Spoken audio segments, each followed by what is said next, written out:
देखिए, English literature में एक लिटरेरी टर्म है, खास तौर से पोएट्री में एक पोएटिक टर्म है रिफ्रेन, REFRAIN, रिफ्रेन। तो इस वीडियो में रिफ्रेन को हिंदी और इंग्लिश में क्या बोलते हैं और इंग्लिश लिटरेचर में खास तौर से पोएट्री में किस तरह से प्रयोग होता है उसके बारे में जानेंगे, एग्जाम्पल से अच्छी तरह से समझेंगे। तो चलिए वीडियो को स्टार्ट करते हैं। Welcome to English educator desk, आपका इंग्लिश एजुकेटर डेस्क पे स्वागत है। रिफ्रेन जो है, जनरली हम जानते हैं रिफ्रेन का मतलब क्या होता है, रुकना, रोकना। जैसे रिफ्रेन कर लिया मतलब रुक गए वो।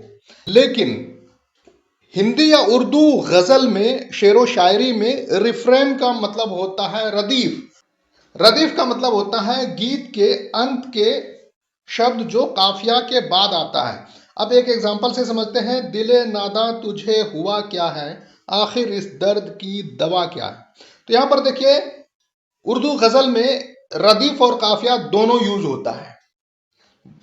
तो यहां पर देखिए, हुआ क्या है और दवा क्या है। तो हुआ और दवा जो है ये काफिया है, और क्या है दोनों लाइन में आ रहा है, तो वही आपका रदीफ है। तो ये आपका डेफिनेशन हुआ उर्दू या हिंदी शेरो शायरी में।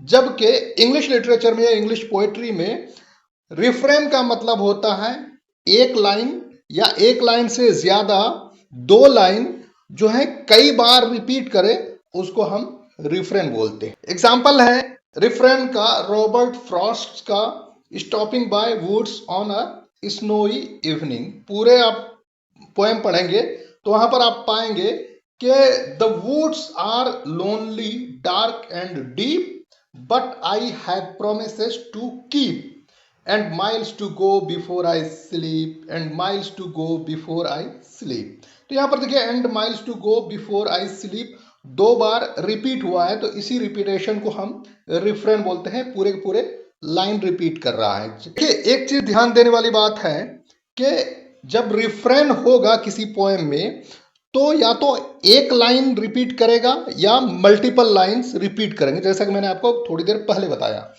अब अगर मल्टीपल लाइन्स अगर रिपीट करे तो किस तरह से होगा, हम उसके पूरे स्ट्रक्चर को देखते हैं।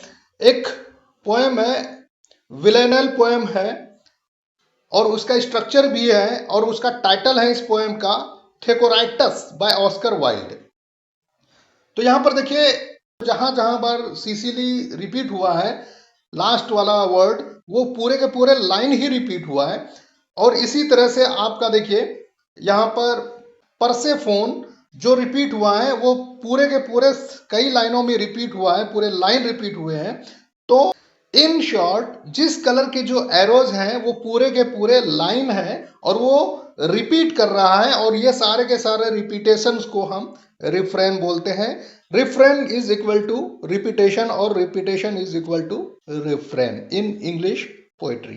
ठीक है, तो मैंने अपने रिफ्रेन को इंग्लिश लिटरेचर में और खास तौर से पोएट्री में अच्छी तरह से समझ लिया है। Thanks for watching English educator desk.